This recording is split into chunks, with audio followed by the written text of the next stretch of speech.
Tonight's reenactments and commentary may contain frank talk of a sexual nature. Viewer discretion is advised.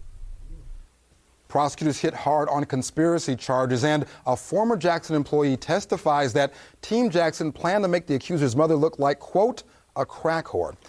Hello and welcome to the Michael Jackson Trial and E! News presentation. I'm James Curtis. With no cameras in that courtroom, we're bringing you reenactments of the trial's key moments, all based on actual courtroom transcripts. On day 3, prosecutors claim that Jackson and his associates were in a panic after journalist Martin Bashir's documentary hit the air. Anne-Marie Kite, a crisis management expert, was hired by Team Jackson to handle the fallout. According to the questions by the prosecution, here's what she had to say. The question was between late January and the time that you were actually hired. I believe you said it was the 9th of February. Did something happen that changed your perception of Mr. Jackson from a public relations standpoint? Yes. What was that? The Martin Bashir documentary. All right. How did the Martin Bashir documentary present itself as an issue for you from a public relations standpoint? It's an absolute disaster. Why do you say that? I felt that the documentary was put together in a way that portrayed Mr. Jackson in an extremely negative light. Were there particular issues with the documentary that you believed presented problems for Mr. Jackson from a PR point of view? Yes, there were. Objection, foundation, relevance 352. Overruled. You may answer. What were those issues? I believe that Mr. Jackson was portrayed in a very negative light in his actions as far as the shopping spree, as far as climbing the tree, the statements made portraying himself as Peter Pan, and the interaction that he had with the person that was on the video. The young boy? Yes. Have you ever been asked to characterize or measure this crisis on a scale of 1 to 10? Yes, I have. How did you characterize it? 25. That's some explosive stuff. A few minutes later, Anne-Marie Kite told that same jury that the Bashir documentary wasn't Jackson's only problem. Were there any other goals other than attacking the current media problem? Yes, my goal was to begin an immediate rehabilitation on his image. So how did you plan to go about these goals? Well, I needed to address, first of all, the negative items that were coming out in the press. And then once that was taken care of, I wanted to begin to do the rehabilitation on his image. So these problems became your problems? Absolutely. I felt it was my position to address anything that affected Mr. Jackson negatively. So what was coming out in the media at this point? There were documents that were released on a website, thesmokinggun.com, that in conjunction with the Bashir documentary, I felt it was just absolutely beyond a disaster for Mr. Jackson. And I'm not asking you specifically what was written in those documents. I'm just asking in general terms, what was that document about? It addressed another PR issue that Mr. Jackson had in 1993. What was that PR issue? They involved Mr. Jackson having inappropriate actions with a young boy. Okay, the 93 case. Yes. That, folks, was the first mention of that 1993 molestation case in the testimony, although it was mentioned and referred to during the jury selection process. Joining me now, our team of legal experts, Sean Chapman Holly, managing partner of the Johnny Cochran law firm, and most recently having represented SLA member Sarah Jane Olson, Ricky Kleeman, author and Today's Show and Corey TV analyst, and of course Howard Weitzman, veteran trial attorney and voted one of this country's most influential attorneys. Thank you all for coming out today. I don't know who wants to start this. I'm still reeling, frankly, from the idea that we have a PR person on the stand in the first place. Howard, I know you're chomping at the bit. Well, not only do I not think it's relevant, what her opinion is of what the Bashir documentary involves, it just goes back to what I said before. This is a trial, I believe, that's already out of control. The documentary shouldn't have come in. This witness's testimony shouldn't have come in. You agree, Ricky? No. Let's go back to the whole idea that there is a conspiracy count here. And I said I was going to defend Judge Melvin, and I'm going to defend him now. Have at it. There's a conspiracy count, and it has to do with the conspiracy to falsely imprison the mother and her son. And really, the reason for calling Anne-Marie Kite is simple. She is there to set the stage that during her 6 days of employment, they wanted that boy and that mother at Neverland. But what's important here is the they is not Michael Jackson. It's his handlers. Yes, they're the ones right. keeping the family and the boy. They're and Michael that's Jackson. important. That comes out in this testimony, doesn't it, Ricky? That this woman in particular in her 6 days of employment, as Mesereau continues to beat on, didn't have any direct contact with Michael Jackson himself. Well, and Mesereau gets a point about that, and ultimately Mesereau may prevail. He may be able to knock out this count, because if it doesn't get tied back to Michael Jackson, all this testimony in essence not only is irrelevant, as Howard would say, it has to be stricken. But you got to believe that somewhere along the line that the prosecution is going to tie it back in. We're going to see if they can do it. The horse is out of the barn. Exactly. Here. The jury's That's heard the it. problem. Yeah. The jury's heard it. I'm not understanding why a motion in limine wasn't made, and if it was, it should have been granted to make sure the 1993 incident was not referenced. And Sean, you agree? Absolutely. All right, let's hold it right there. We're going to move on to the next portion of the testimony. Prosecutors claim the Jackson camp was desperate to get some good press and started shopping around their own documentary. According to the courtroom transcripts, here's what happened. Was there a film that was being prepared to help address the PR issues? Yes, there was. Was there a member of the team that was preparing this film? Yes. Who was that? Mr. Schaffel. Do you know what the subject matter of the film was? It was to be a rebuttal to Martin Bashir's documentary. Did you have any discussions with the team concerning what network or what broadcast medium would be used to show this film? Yes, I did. Do you know whether it was ultimately aired? Yes, it was. On which network? Fox. Do you know why Fox was chosen? Yes, I do. Why is that? Because they would give Mr. Schaffel an element of creative control. Were there any other networks that were bidding for it? Yes, there was. Who? NBC. NBC, Fox, all the networks come out. How does that play, and what difference does it make? Okay, Howard, I see you just want to get in there. Go ahead. Your objection is sustained. What difference does it make? It doesn't make any difference. It's not relevant. It shouldn't have come in. It's only in for one reason. Sneddon and the DA's office is using it. Yeah, but you can to say that, but prejudice the now, jury. Sean, it's in. It's in. It is in, and the jury's hearing it, but the question is, what significance are they going to attach to it? It has nothing to do with anything. Well, it has something to do with something, doesn't it, Ricky? Well, certainly it does, because ultimately what they want to do is they do want to rehabilitate his image. And what Sneddon is saying, though, is they want to rehabilitate his image, and in the process he has access to this child, and allegedly that's when the acts of molestation Well, I understand occur. that, but Rick, okay, break this down for me like I was, a 6-year-old, because I hate to agree with the defense attorney extraordinaire Howard Weitzman, but on this point I have to give he and Sean a little bit of ground. No, it's not. I'm not going to sleep well tonight.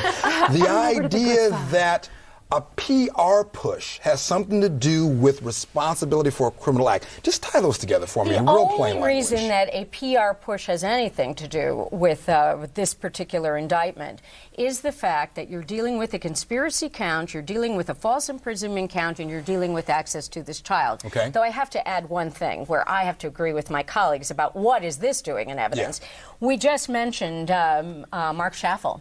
And eventually, in the testimony of Anne Marie Kite, she gets to say that Mark Schaffel was a quote-unquote gay porn producer. Yes. And another person, Al Melnick, was reputed to be a known mobster in Miami. Now, the jurors, we are told, start writing furiously at this point. And there I got to agree.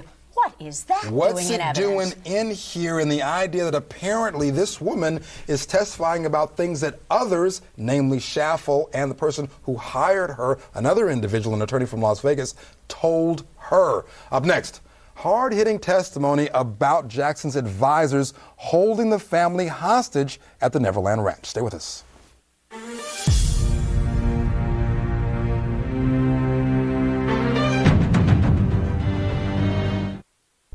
Tonight's reenactments and commentary may contain frank talk of a sexual nature. Viewer discretion is advised.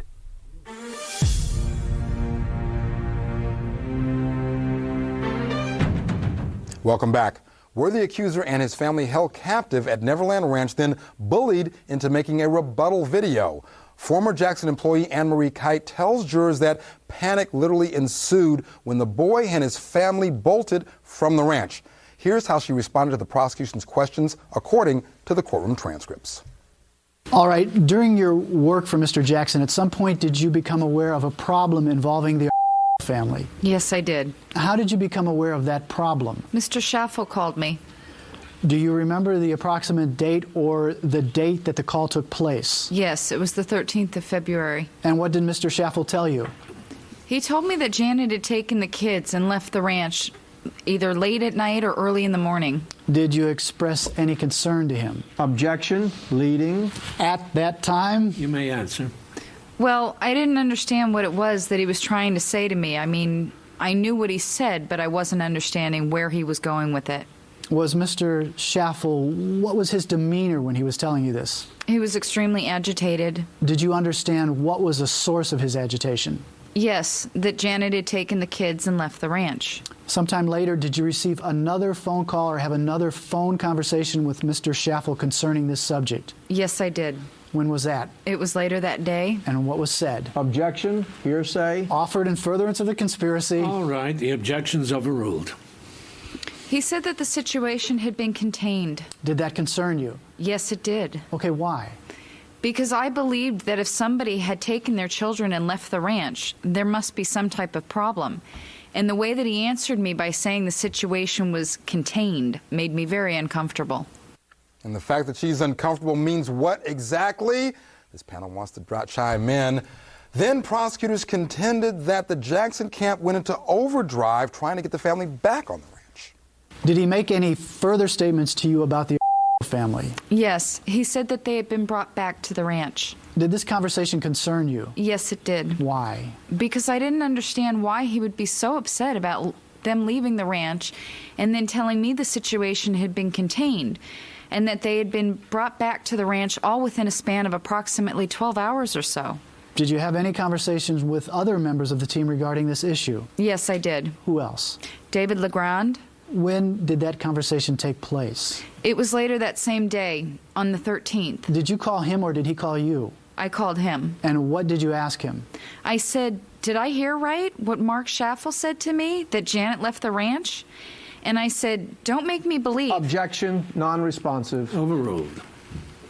I said, don't make me believe that these people were hunted down like dogs and brought back to the ranch. Okay, I'm going to strike that answer in response to the non-responsive objection. The jury's to disregard the answer.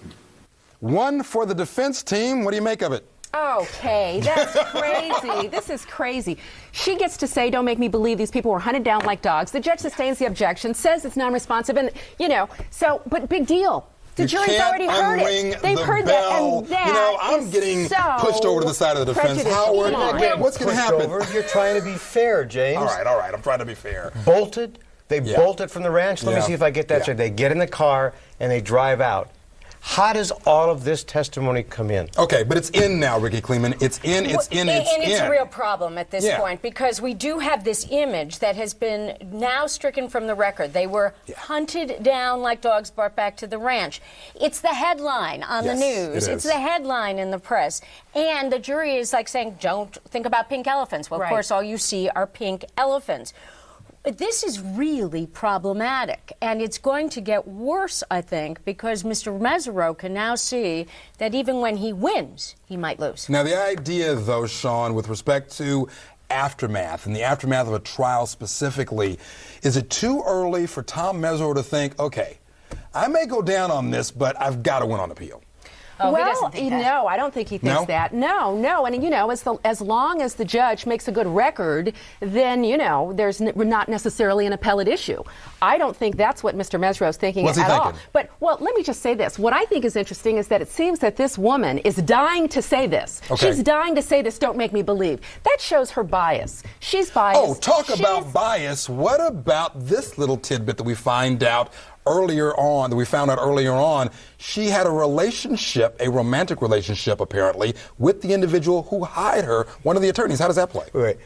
Before we get to the bias, just remember, whatever she says, the district attorney's office knows what's coming. Yeah. They invited that answer for one reason only. Which was, spell it out. To bias the jury, to prejudice the jury. Okay, now let's be fair, though. Wait. Mr. Mesereau winds up, I think, having a good day with this witness. How?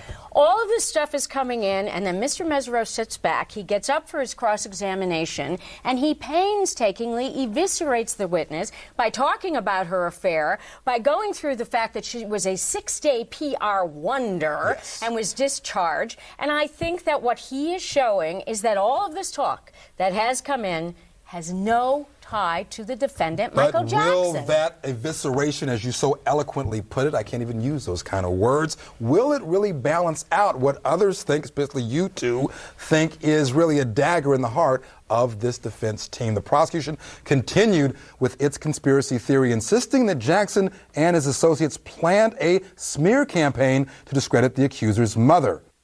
After your termination, Ms. Kite, did you have a conversation with David LeGrand about Janet? Yes, I did.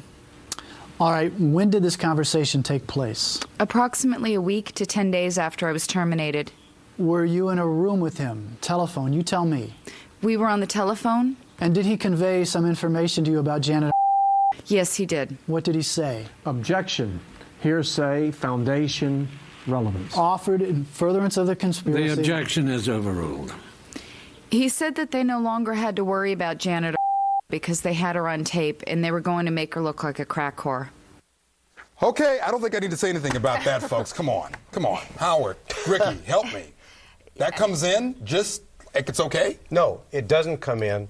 I don't mean to sound like a broken record here. Yes, you do. But the judge, in my opinion, has lost control or is allowing things to happen that I don't think are fair. I mean, we're talking about, and Ricky, I have to have you explain this to me again, because conspiracy is one of those charges that we don't hear a lot about. We've got this hearsay rule, which essentially means, look, things that other people say that aren't on this witness stand don't get to come in front of this jury. But we have a statement, one of the most inflammatory statements in this entire trial, although it's early yet.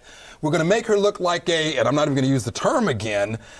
How does that allow? Well, the judge overrules the objections because he says all of these statements are made in furtherance of the conspiracy. Now, reasonable people could differ if this statement is made in further of the conspiracy, since it's being made to the PR person. Yeah. It's not like Michael Jackson's associates are getting together and saying, okay, bubble, bubble, toil and trouble, what can we do here to ruin the reputation of this mother? Nonetheless, I think that if you're a lawyer as good as Tom Mesereau, the more this stuff starts spilling over you, and you see the writings on the wall that this stuff is coming in, you can eventually swim to the top and watch. Now, Sean Chapman-Holly, is that sort of the... Go ahead, Sean. Well, I mean, I was just going to say, if the conspiracy is to falsely imprison these people, what does this statement have anything to do with that? Sure, I understand. How is it admitted in furtherance of this conspiracy? That makes sense, but is it the idea of the old analogy about, as opposed to pushing head on against this kind of information, this testimony, like Rick said, it's in, you go with it and try to turn it to your advantage. Well, you have to. You have no choice at that point. He does keep objecting. I mean, it's not like he's just sitting there We've got to do that for the quietly. record. We're going to continue this analysis. Boy, it gets curiouser and curiouser, doesn't it? Later, defense witness Anne-Marie Kite undergoes an intense cross-examination.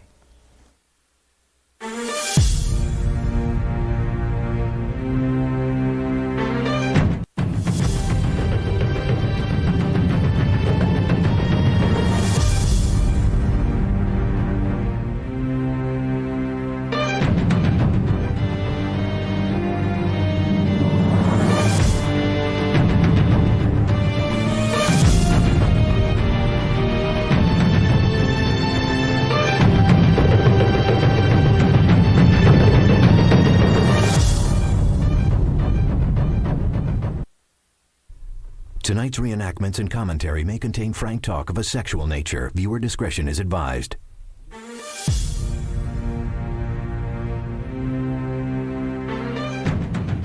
Welcome back. Throughout cross-examination, defense attorney Tom Mesereau continued the defense offensive by attacking former Jackson employee Anne-Marie Kite's credibility. According to the transcripts, here's what took place. All right. Had you represented any celebrities before? Yes, I have. Who had you represented? Well, I'm sure you wouldn't consider him a celebrity, but he considers himself one. Would be Mr. Silver, Marshall Silver, who lives in Las Vegas. Who is he? He's an entertainer. He also has done a lot of commercials, infomercials, and he did, television. He was very much into self-hypnosis and things like that. Okay. Any other celebrities? I have interviewed celebrities, yes. Correct me if I'm wrong. The question was... No, sir. The question was, did you represent any other celebrities? No, sir. Not in the way that I did Mr. Silver. Really? I think what you're saying, he was the only celebrity that you actually represented as a PR spokesperson. Yes, sir, that's correct. Before you joined this team? Yes, sir, that's correct. Okay. Now, you said you were an expert at media crisis management, right? Are you asking me what I believe? Well, I'm asking you what you said. Yes, sir. Correct me if I'm wrong. Yes, sir. Didn't you tell the jury you were an expert on media crisis management at this point in time? Yes, sir. All right. Did you do media crisis management for Mr. Silver? Yes, I did. So actually, you had only done media crisis management for one person you consider a celebrity before you joined this team? For one person that I would consider a celebrity, yes, sir.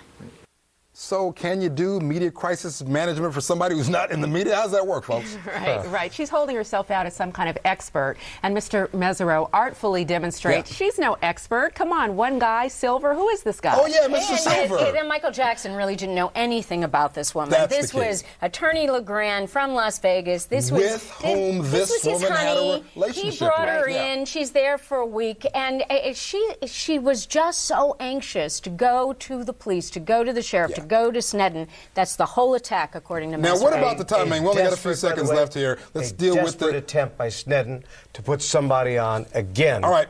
Let's hold that thought. Let me get to 2 quick points before we have to leave today. The timing. All of these incidents with respect to the molestation and the Bashir video, the video and all this other conduct as the crux of the conspiracy apparently happens before the molestation. Yes, which does make the molestation a little bit peculiar. You mean I slept on the floor on Michael Jackson before the video. Yeah. I think the video is a problem, so now I'll hop into bed? All right, quick roundtable. Sean, who's winning now? Mr. Mesereau. All right, Ricky? I call it a draw at this point. Well, I think the prosecution has the advantage. You know, the judge admonished Mr. Mesereau in front of the jury. We'll talk about that on the wrap-up show really for Saturday. Yeah, that's the thing. And let's just go ahead and explore that for a little bit right now. In front of the jury, he says, essentially, wrap this up. The jury's tired of hearing you. It showed Mr. Mesereau was making points, and this judge wanted to interrupt his flow and let the jury think that he, the judge, doesn't believe Mr. Mesereau is doing his No, that's a little bit of an editorial. He cleaned it up. Of course it is an editorial. Well, it's a little bit of an editorial with respect to what the judge's intent was. But, Sean, that usually does happen when the attorney gets called to the bench and the judge goes, look, wrap it up. Yeah, I mean, it really doesn't matter what the judge's intent was. What matters is the effect it's having on the jury. Right. The jury sees Mesereau getting lambasted by, the judge, the guy. We know that judges give cues to juries even when they don't intend to do it. Unfortunately, that's it for today. Be sure to watch our exclusive Michael Jackson trial coverage every day, 7:30 and 9 p.m. right here